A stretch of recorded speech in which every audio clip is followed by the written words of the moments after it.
Tonight, a single Instagram repost set off a storm that threatens to eclipse the very award ceremony it referenced. Ferran Torres, unable to hide his disbelief, shared the Ballon d'Or bulletin about Pedri's ranking with two telling emojis, an exploding head and a hand to the face, and what might have been a private moment of frustration instantly became a public accusation of injustice. Pedri, after a season in which he was widely hailed as one of the architects of Barcelona's domestic treble, found himself down in 11th place at the gala, and that gap between what many fans felt he deserved and where the voters placed him reopened an old argument about how influence is measured in modern football. It's not just about goals or a single highlight reel.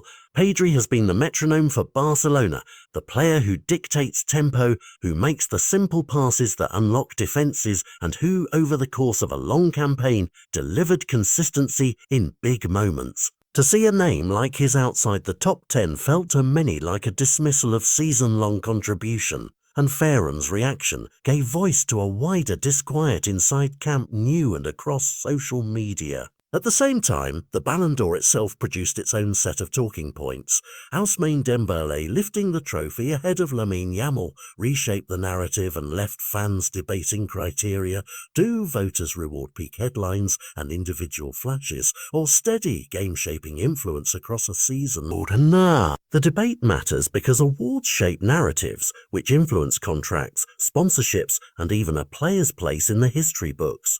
Pedri's record this year, central to Barcelona's success, is now being measured against a shortlist that many supporters consider out of step with what happened. On the pitch, back at the club, the reaction pits pride against process. Players who fought side by side through a grueling campaign see one of their own publicly slighted, and that can't help team morale. Ferran's post was small itself but enormous in symbolism, a teammate saying essentially, "This isn't right."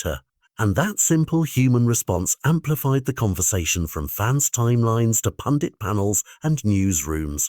It also exposed the fault lines in the Ballon d'Or's image as the unquestioned barometer of individual merit.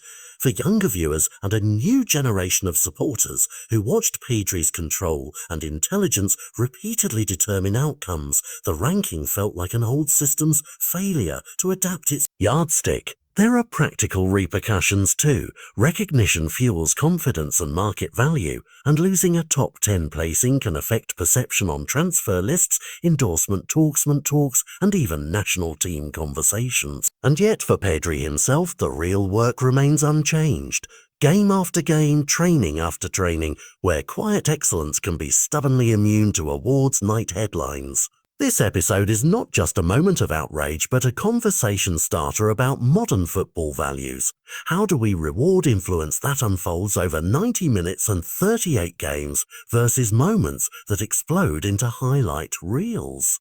Barcelona's players, staff and fans will push back as they have already, but the bigger test is whether institutions and voters hear the message and whether future ballots reflect a broader understanding of value on the pitch. For now, the image of Ferran's two emojis is the shorthand for a wider frustration, a reminder that sometimes the most telling statements aren't long manifestos but small human gestures that force a sport to re-examine who it honours and why. The story doesn't end at the gala. It shapes conversations in dressing rooms, boardrooms and living rooms across the world, and it will linger over Pedri's next performances as fans wait to see whether the player who guided Barcelona to glory will now receive the recognition his season appears to have earned.